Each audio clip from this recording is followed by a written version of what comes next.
Canal del Congreso, el canal de la Unión, presenta.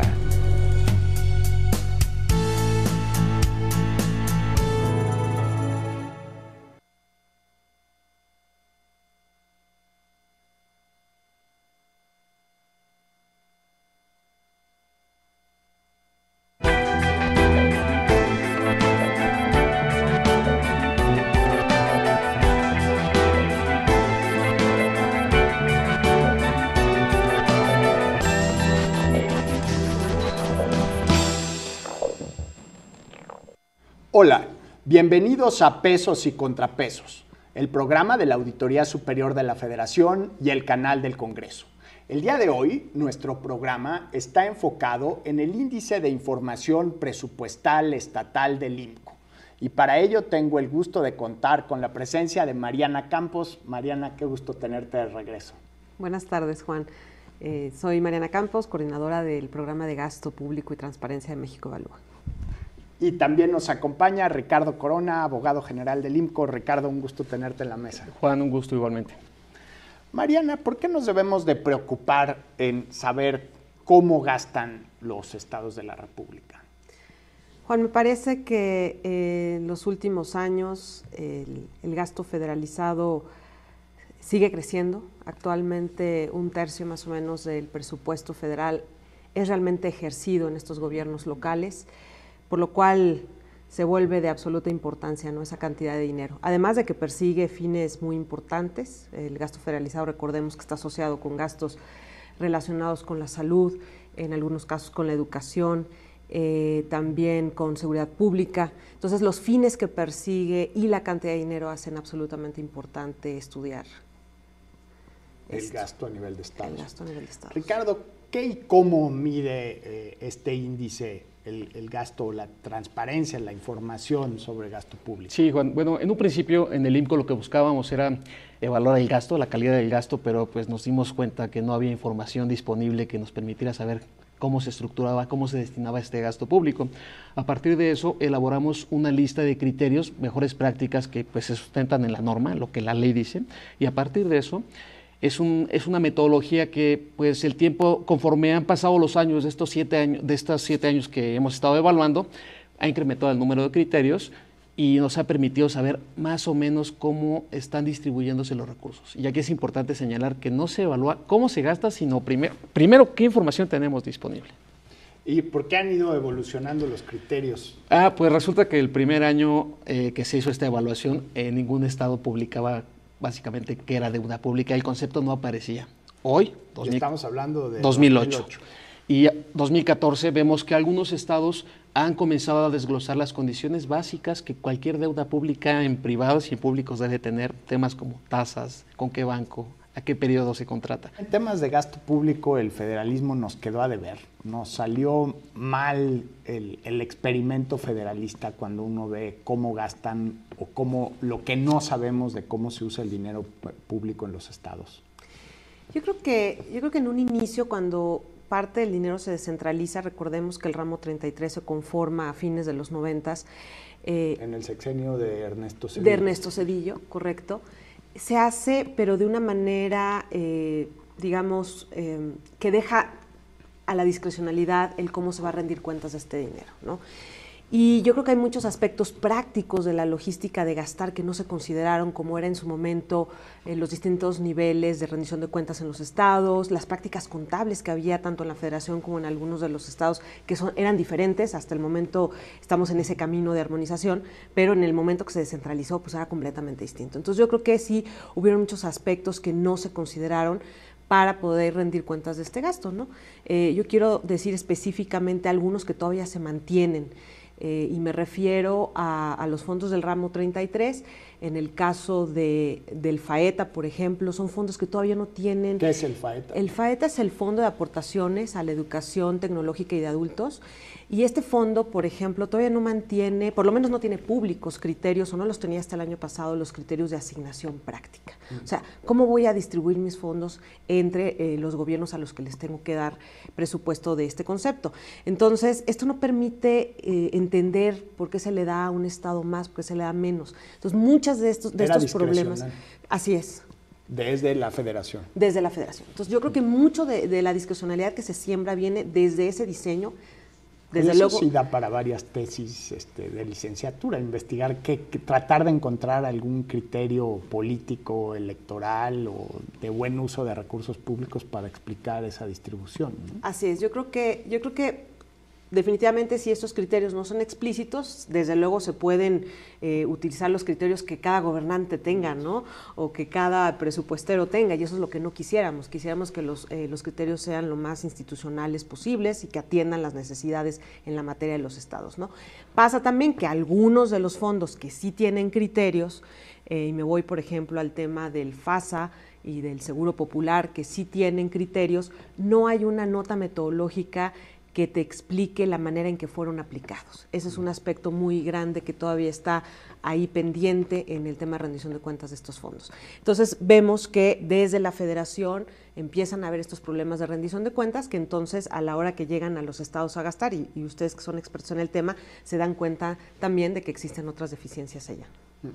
Ricardo, ¿por qué un ejercicio como este del INCO puede ser relevante para los ciudadanos? ¿Qué mensajes, contenidos hay en un presupuesto que pueden ser importantes en nuestra vida cotidiana? Bueno, primero la metodología que se utiliza está sustentada en el presupuesto que aprueban los representantes en el Congreso local, presupuesto de egresos, y evidentemente va de la mano con el contexto que mencionaba Mariana de las finanzas públicas que los últimos años se ha mostrado. ¿Cuál es? La dependencia de más de 3/4 partes de los recursos que ejercen los estados, y que pues uno asumiría que pues si hay más recursos, como mencionaban, se está haciendo bien la tarea, ¿no? Lo que estamos viendo con esta evaluación es que no se está haciendo bien la tarea, hay muchos espacios de discrecionalidad y opacidad en el manejo de los recursos, pero necesitamos el argumento verificable, y aquí es donde entra la respuesta a lo que preguntas, Juan. Cuando se hace la evaluación, se verifica y se tiene el argumento que nos muestra dónde está la omisión, dónde está el criterio de opacidad, que permita a la ciudadanía ver pues dónde está la falta de legitimidad de ese quehacer gubernamental que no queda claramente definido cómo se gasta el recurso. Ahí es donde comienza a tocar base con la ciudadanía. Y nos han preguntado en ocasiones al ciudadano promedio cómo le llega el mensaje de que se está utilizando mal este recurso. Es muy sencillo. Cuando, por ejemplo, en alguna entidad se incrementa el impuesto a la nómina, 0.5%, por citar un ejemplo, el ciudadano ve el incremento al impuesto a la nómina. Se le cobra a los trabajadores exactamente, formales, ¿no? a la sus nómina. Empleadores. Exactamente. Lo que nos podría estar reflejando, dadas las condiciones de información que vemos, es que, por ejemplo, temas como deuda pública, presiones financieras asociadas a las pensiones, a los laudos arbitrales, esto está ejerciendo una presión en las finanzas, y dado que ya están comprometidos gran parte de estos recursos federales que reciben las entidades, no alcanza, hay que endeudarse o hay que generar nuevos ingresos. Y bueno, nos parece que no es la mejor medida un impuesto como este, pero ahí es donde el ciudadano comenzaría a ver los efectos de este mal manejo de los recursos. Estamos en Pesos y Contrapesos hablando sobre el índice de información presupuestal, el IPE 2014. Vamos a una pausa y regresamos.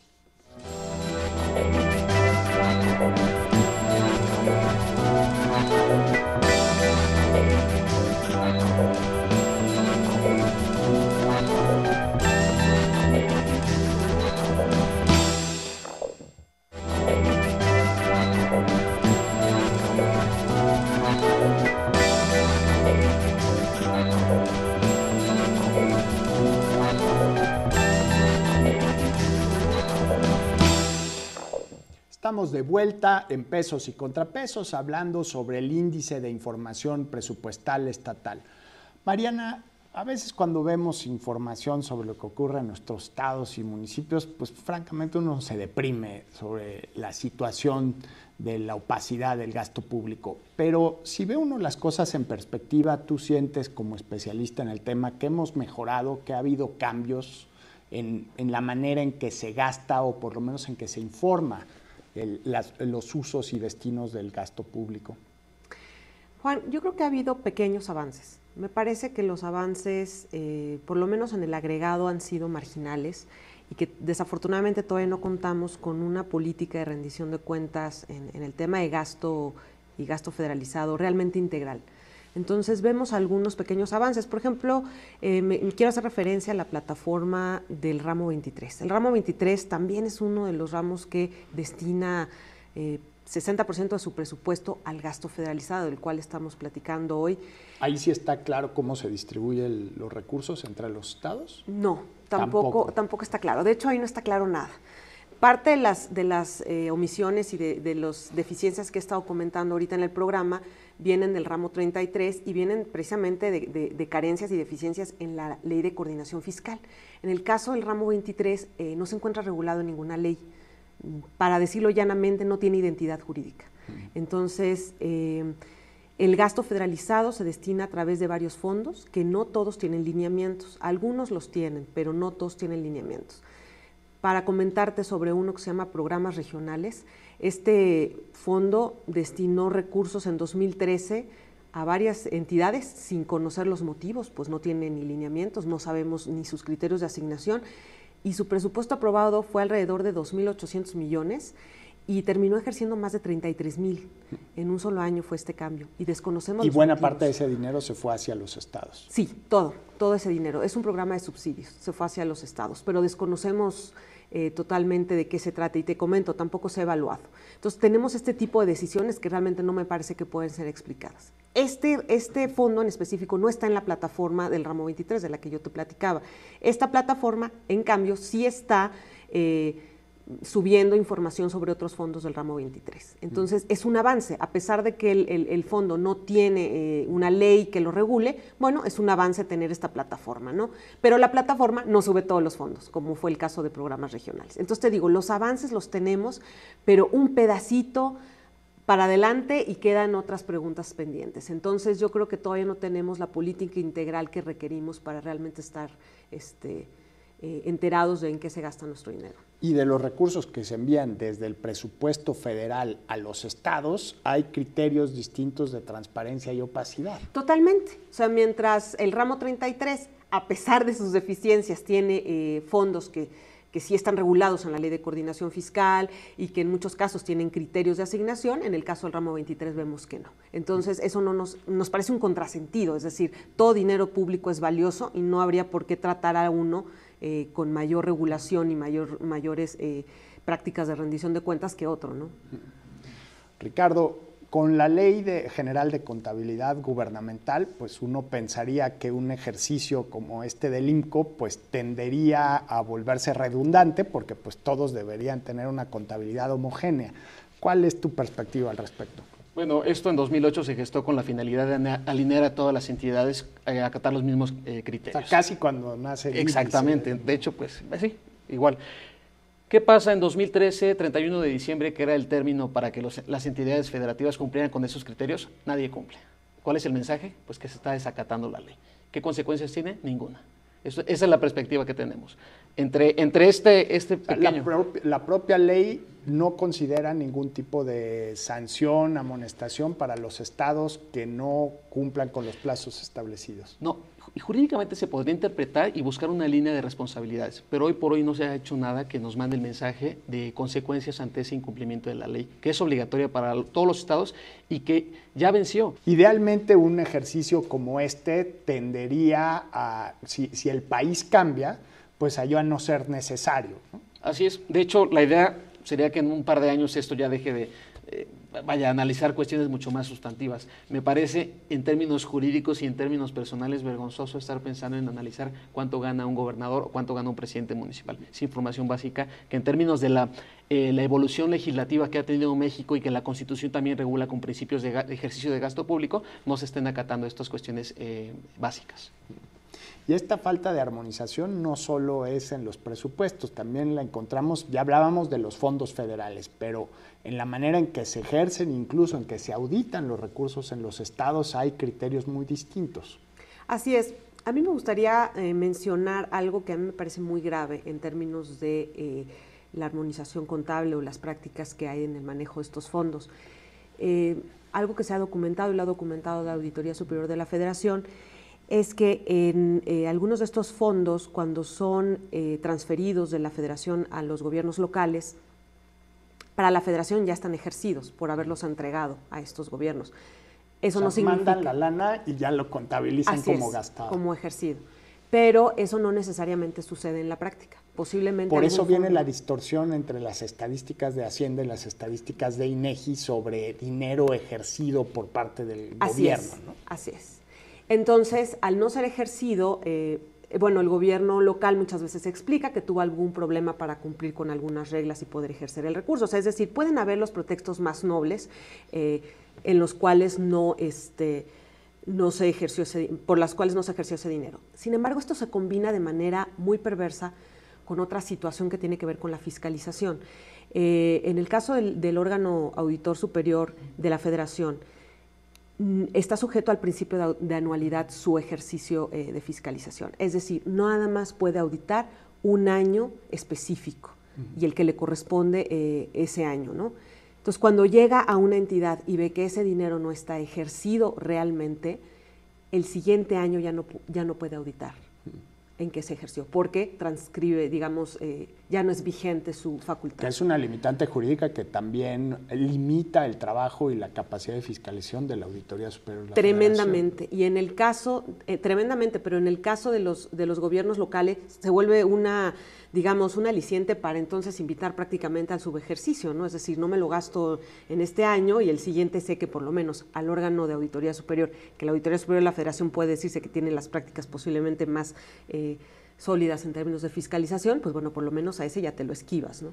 Entonces, y con esto quiero decir que sí existen muchos retos en la fiscalización, por eso es importante el Sistema Nacional de Fiscalización, que se encuentre completamente coordinado, es importante atender la armonización de las prácticas contables y pensar que en un sistema en donde existe gasto federalizado tiene que haber una armonía entre todas sus instituciones y procesos.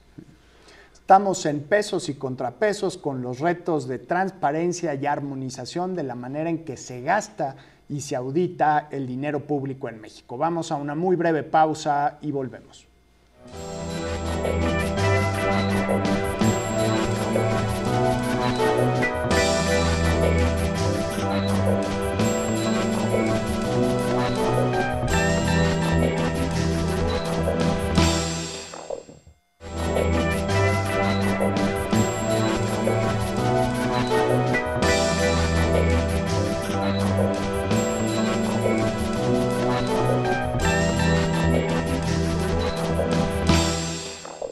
Estamos de vuelta en pesos y contrapesos con el índice de información presupuestal estatal. Ricardo, ¿cuáles son los resultados más importantes, los mejores estados del índice? Los mejores estados, Colima, Jalisco, Puebla, tuvieron un mejor cumplimiento, casi más del 90% en promedio, a diferencia de Michoacán, Guanajuato, Baja California, que tuvieron un bajo nivel de cumplimiento. Son los que están en los extremos, al fondo de la tabla. Exactamente. ¿Qué quiere decir esto? Bueno, pues esta evaluación 2014 nos muestra que quienes cumplen o quienes han cumplido más de 2008 a la fecha, se está acentuando mucho más ese extremo con los que no cumplen. ¿Sí? Y vaya, ya insisto, el tema es cumplir con el contenido de la norma. Estamos viendo que no importa la dimensión del presupuesto, lo que importa es la calidad de la información. O sea, no importa que sea Colima versus Michoacán, sino la calidad de la información que para una entidad federativa se rige por los mismos principios. ¿Qué situación se genera en un país en el que un estado presupuesta de una manera y en una localidad vecina se puede hacer un presupuesto de una forma totalmente distinta? Unos de chile, otros de dulce y otros de manteca, Mariana. Bueno, lo más inmediato que sucede es que es prácticamente imposible darle seguimiento a un presupuesto nacional, ¿no? Entender entonces un presupuesto integrado sería muy limitado. O evaluar impactos. Así es, evaluar impactos sería muy difícil también porque podríamos evaluarlos en algunos lugares y no en otros lugares. Y de eso, de manera inmediata, también estaríamos dando a los ciudadanos esas posibilidades, que sus gobiernos puedan evaluar impacto y puedan mejorar, y otros gobiernos que no puedan hacerlo. Entonces sí le estaríamos dando incluso una posibilidad distinta a cada uno de los ciudadanos. Por eso se vuelve muy importante el que existan prácticas homogéneas en la federación. Y sin duda, en toda la nación. Y sin duda también sería, pues bueno, yo creo que siempre pagan justos por pecadores, ¿no? Y no tratar de crear, digamos, estados que tengan que hacer un mayor esfuerzo y que eso tenga digamos, un efecto en la eficiencia. Es decir, los estados que no hacen un mayor esfuerzo, pues van a generar costos adicionales a los demás y a todo el sistema, ¿no? Entonces, además se pueden poner en riesgo de mayores deudas, se tienen que respaldar por la federación. Así es, cosa que hemos estado viendo, ¿no? Son algunos estados, a pesar de que en todos ha incrementado la deuda, sí son algunos que se han, digamos, disparado de manera importante. O incluso algunos que no están cumpliendo. Veía yo hace algunos meses un artículo que hablaba de Michoacán, por ejemplo, que ha habido atrasos en la entrega de sus informes, que a veces no se entregan en tiempo, es decir, pueden tardarse los congresos hasta 45 días en entregar los informes sobre la deuda. Entonces, todos estos retrasos van sin duda generando unas prácticas muy atrasadas, prácticas rudimentarias, que no promueven el cumplimiento de sus deudas, ¿no? Y en caso de que alguien pudiera fallar en el cumplimiento de su deuda, le pondría un costo, yo creo, a todo el país incluso. ¿Cuáles son las principales áreas de opacidad que se detectaron con el índice, Ricardo? Muy alineados al contexto que mencionábamos de dependencia de recursos federales. El contexto nos muestra que ha habido un incremento de contratación de deuda pública desde las entidades y que ha habido un incremento en gasto en salarios, que no sabemos por qué, pero ha incrementado el gasto en salarios. La evaluación lo que nos está mostrando con los argumentos verificables en presupuestos de egresos y leyes de ingresos es que deuda pública, las condiciones de su contratación, temas vinculados a la tasa de contratación al banco y también el rubro. ¿Para qué se gasta? ¿En qué se gasta? Exactamente. Y básicamente lo que se busca es la generalidad de para qué se pide, en qué se gasta y cómo se rinde cuentas de este uso de la deuda pública. Y la otra gran área de oportunidad es la vinculada a salarios, desgloses de tabuladores, quiénes son de confianza, quiénes son de base, magisterio, quién es federal, quién es estatal. ¿Cuántos estados te dan esa información tan detallada en su presupuesto? En promedio la mitad de los estados cumplen para salarios y para deuda pública es mucho menor, menos de la mitad. Evidentemente esto va de la mano, insisto, con el contexto de algunos focos rojos que se han encendido en las finanzas públicas de algunos estados. En el caso de Michoacán, hace unos años, la tasa de interés a la contratación de la deuda pública se consideraba confidencial. En Nuevo León tuvo una experiencia similar. Que sí, no, híjole, en el siglo XXI pues estas cosas no deberían de estar pasando, ¿no? Son prácticas que yo creo que están fuera de cualquier proporción internacional, incluso el mantener ese tipo de información como en secrecía, ¿no? Y a mí me gustaría comentar, Juan, que algo que nos hace ver que todavía es insuficiente el nivel de transparencia y rendición de cuentas que tenemos actualmente tiene que ver con las incidencias que ha habido en las diferentes auditorías que ha hecho la Auditoría Superior de la Federación sobre el gasto federalizado. En la historia de la auditoría, entre 2000 y 2012, ha encontrado que aproximadamente 70% de las observaciones graves de daño al erario provienen específicamente del gasto federalizado, en particular del ramo 23 y 33. Entonces yo creo que esto nos está diciendo que sí está pasando algo con este gasto federalizado, que sí es insuficiente los mecanismos que tenemos todavía de transparencia y rendición de cuentas, porque recordemos que son estos mecanismos los que pueden incrementar los costos del bajo desempeño, así como de la corrupción. Entonces, si estos mecanismos están siendo efectivos, hay que revisarlos. ¿Sería posible hacia el futuro, dentro del trabajo del IMCO, Ricardo, tratar de buscar cuál es la relación entre lo que aprueban los congresos al principio del año fiscal en los presupuestos, como se ha venido haciendo, con lo que efectivamente se gasta en la cuenta pública?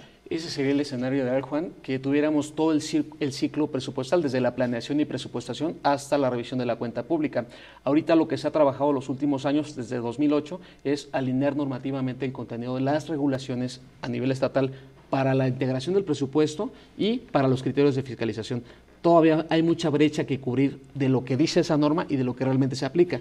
Me parece que en un par de años, si siguiéramos el curso de lo que hemos detectado en esta evaluación, pues te diría que en un par de años. Hay que considerar también que el manejo del dinero es muy dinámico y muchas veces un estado te puede publicar la información y el año siguiente un ciclo administrativo te puede cambiar la calidad de la información. O enfrentarse como lo que encontraron en México Evalúa y el ramo 23, que presupuestan 3,000 y se gastan 33,000. Exactamente.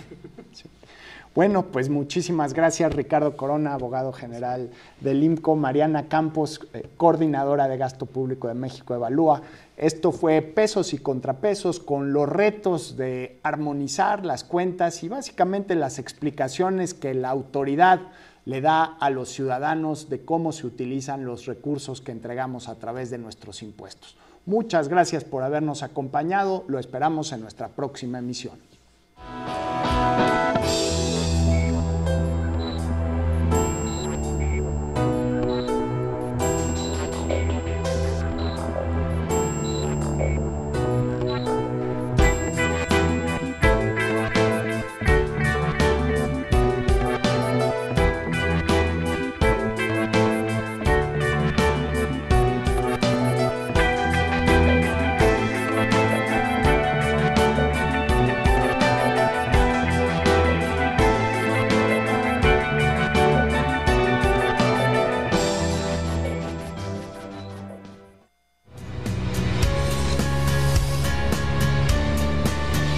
Canal del Congreso, el canal de la Unión, presentó.